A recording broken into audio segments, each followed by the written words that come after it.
අපි කතා කරමු අද ඩයබටික් කීටෝසිඩෝසිස් ඉමර්ජන්සි මැනේජ්මන්ට් එක. ඩයබටික් කීටෝසිඩෝසිස් කියලා කියන්නේ ඩයබටික් තියෙන කෙනෙක්, දියවැඩියාව කියන රෝගයෙන් පෙළෙන කෙනෙක්ගේ ඇති වෙන්න පුළුවන් ඉමර්ජන්සි කන්ඩිෂන් එකක්. එතකොට අපි ඒක මෙඩිකල් ඉමර්ජන්සි එකක් විදිහට තමයි ට්‍රීට් කරන්න ඕනේ. ඩයබටික් කීටෝසිඩෝසිස් වල තියෙන ප්‍රධානම ලක්ෂණය ඒකේ නමෙන්ම ගන්න පුළුවන්. ඩයබටික් කියලා කියන්නේ ලෙවල සීනි මට්ටම ඉහළ යාම.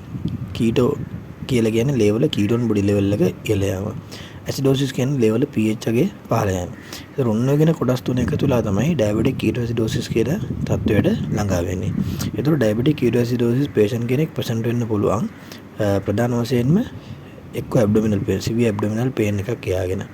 ඒ වගේම අන්කොන්ෂස් වෙලත් present වෙන්න පුළුවන්.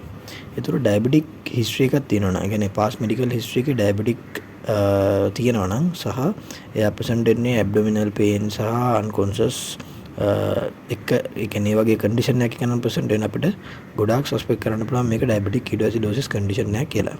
අපි ඉමර්ජන්සි එකක් මැනේජ් කරනවා වගේම තමයි මේකත් මැනේජ් කරන්නේ. patient ආපු ගමන්ම patient මැසේජ් කරනවා, patient ගේ එයාවේ එක patient ගේ ආවේ එක pattern ද කියලා බලනවා. ඊළඟට patient breathe කරනවාද කියලා බලනවා.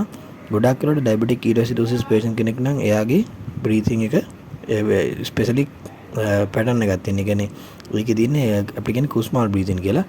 ඒ කුස්මාල් breathing එකේ ඒකට රැපිඩ් ෂෝට් බ්‍රීතිං එකක් තියෙනවා. ඒ වගේම අපිට ෆ්ලොටි ඔඩ එකක් ඒකේ බ්‍රීතිං එකේ බලා ගන්න පුළුවන්. කියන්නේ දැනෙනවා අපිට ෆ්ලොටි ඔඩ එකක්. ඒ දෙක මේන්ලි අපිට ක්ලිනිකල් පික්චර් එක විතර බලා ගන්න පුළුවන්. කොස්මල් බ්‍රීතිං එකයි ෆ්ලොටි ඔඩ එකයි. ඊළඟට එයාගේ පාස් මෙඩිකල් හිස්ටරි තියෙන සජෙස්ටිව්. ඒ වගේම අපි කිව්වා ඇබ්ඩොමිනල් පේන් එක අන්කොන්ෂස් patient වෙන්නේ.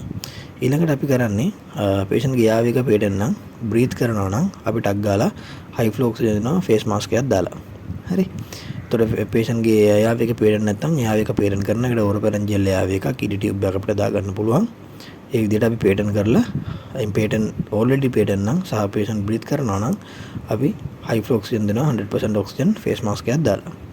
ඊළඟට අපි සර්කියුලේෂන් එක බලනවා. සර්කියුලේෂන් එක බලද්දී ඩයබටික් කීටෝසිඩෝසිස් ගොඩාක් වෙලාවට ඩිහයිඩ්‍රේෂන් එකක් නිසා 3D pulse, tachycardia, hypotension, capillary refilling time more than 2 seconds සහ warm peripheries වගේ වත් එක කැෂොක් එක ෆීචර්ස් එක present වෙන්න පුළුවන්. එහෙම වුණොත් අපි ටක් ගාලා IV access දෙකක් ගන්න ඕනේ. කොහොමද අපි IV access දෙකක් ඩයබටික් කීටෝසිඩෝසිස් සක්සස් කරන නම් ගන්න ඕනේ. අරගෙන IV access එකක් අරගෙන කැනියුලා එකකින් ඒ ගමන්ම blood draw කරගන්නවා. blood draw කරගන්නේ random blood sugar එකක් කරන්න, capillary blood sugar එකක් කරන්න. ඊට පස්සේ arterial blood gas එකකට වෙනම ගන්න ඕනේ. full blood count කරනවා, serum electrolyte කරනවා. මේන්ලිම ඒ ටික තමයි කරන්නේ. ඊට අමතරව අපිට මේ severe dehydration නිසා renal injury එකක්, acute kidney injury එකක් වෙලාද කියලා බලා ගන්න අවශ්‍ය නම් serum creatinine, blood urea nitrogen එකක් කරන්න පුළුවන්. ඊට අමතරව අපි catheterize කරනවා patient catheterize කරලා urine sample එකක් ගන්නවා, urine ketone body level එක බලන්න. ඔක තමයි අපි කරන investigation mainly. ඊළඟට අපි දැන් කැනියුලා එකක් දාගත්තනේ.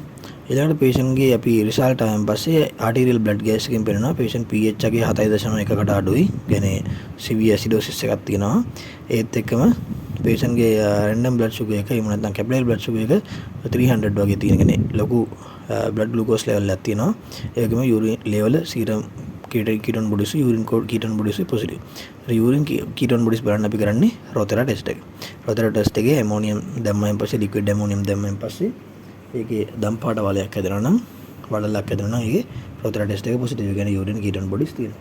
ඒ වගේම serum ketone bodies level එකත් අපිට බලන්න පුළුවන්. ඒකෙත් serum ketone body level එකත් ඉහළ යනවා.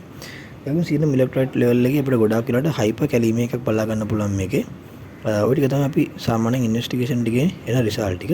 ඔය ටික ආවෙන් පස්සේ අපි ඩයබටික් කීටෝසිඩෝසිස් කියලා කන්ෆර්ම් කරගෙන අපි ඊට පස්සේ මැනේජ් කරන්න පටන් ගන්නවා. මැනේජ් කරද්දී අපි ඉස්සෙල්ලාම කරන්න ඕනේ තමයි ඩිහයිඩ්‍රේෂන් ලෙවල් එක තීරණය කරන එක. ඩිහයිඩ්‍රේෂන් ලෙවල් එක තීරණය කරන්නේ pH එකේ අනුව. එතකොට අපි AVG එකෙන් ගන්න ඕනේ pH එකේ. ඒ pH එකේ 7.1කට වඩා අඩු නම් severe dehydration එකක්. 7.1ත් 7.19ත් අතර තියෙනවා නම් ඒක moderate dehydration එකක්.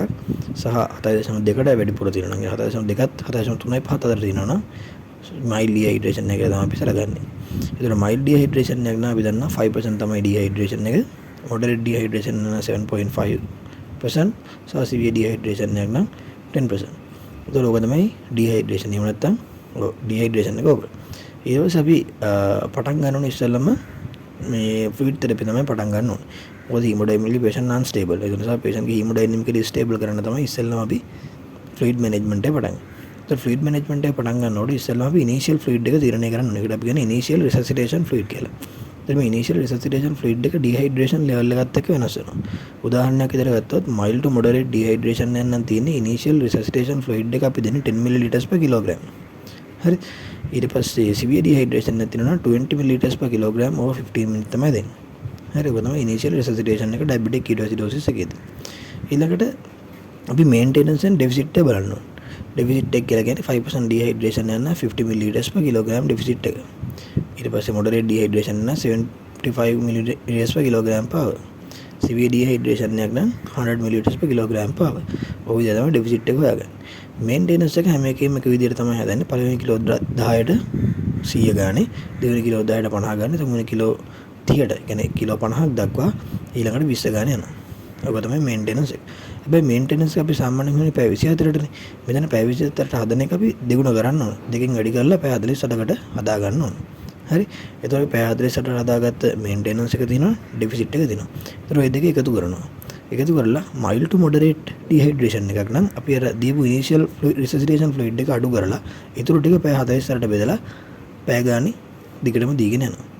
ඊට පස්සේ severe dehydration එක නම් අපි මුලින් දුන්න initial resuscitation එකට දුන්න 20 ml/kg අර අපි හදපු maintenance plus deficit එකෙන් අඩු කරන්නේ නැහැ. අඩු කරන්නේ නැතුව maintenance deficit ඔක්කොම ටික පැය 48කට බෙදලා පැය ගානේ දෙනවා. හරි. ඊට පස්සේ ඉනිෂියල් ෆ්ලුයිඩ් බෝලස් එකෙන් පස්සේ එතන ඉඳන් පටන් ගන්න හැම ෆ්ලුයිඩ් බෝලස් ෆ්ලුයිඩ් එකටම ලීටර එකකට KCl මිලිමෝල්ස් 40 ගානේ දානවා. මොකද හේතුව දිගට ඉන්සියුලින් ඉන්ෆියුෂන් එක යවද්දී සහ ෆ්ලුයිඩ් තෙරපි දෙද්දී හයිපර් කැලීමියා එකක් තිබ්බට ඒක හයිපෝ කැලීමියා එකක් දක්වා යන්න පුළුවන්. එහෙම කිව්වොත් ECG චේන්ජස් එන්න පුළුවන්.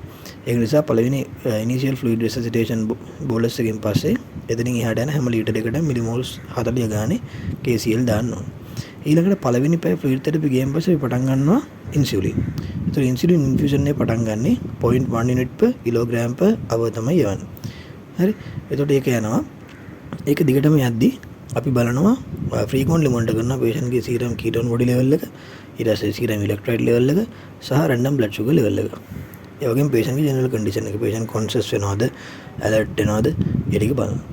ඊළඟට අපි බලාගෙන යද්දී අපිට තේරෙනවා random blood sugar level එක 250 mg/dL වලට එහෙම නැත්නම් 14 mmol/L වලට වඩා අඩු වෙනවා. බට් තාමත් මෙයාගේ ketone body level එක අඩු වෙලා නැහැ. ඇසිඩෝසිස් එකත් හරියටම කරෙක්ට් වෙලා නැහැ. ඒ වුණොත් අපිට දිගටම ඉන්සියුලින් දෙන්න වෙනවා. හැබැයි දිගටම ඉන්සියුලින් දුන්නොත් මොකද වෙන්නේ? තවදුරටත් random blood sugar level එක පල්ලෙහාට ගිහිල්ලා hypoglycemia එකක් තත්තා එන්න පුළුවන්. ඒක නිසා අපි මොකද කරන්නේ? ඒක ප්‍රිවෙන්ට් කරන්න අපි දුන්න ඉන්සියුලින් ඩෝස් එක අපි කලින් දුන්නේ 0.1 unit per kilogram per hour නේ. ඒක අඩු කරනවා 0.05 unit per kilogram per hour වලට. අඩු කරලා අපි normal saline වලට අපි යන fluid එකටම දාලා දෙනවා 5% dextrose. එතකොට අපි දැන් යන්නේ fluid එකේ 5% dextrose යනවා. normal saline අපි හදපු coat එක යනවා. ඒ වගේම KCl add කරලා යනවා. ඔය එක තමයි fluid therapy අපි දැන් යන්නේ. හරි.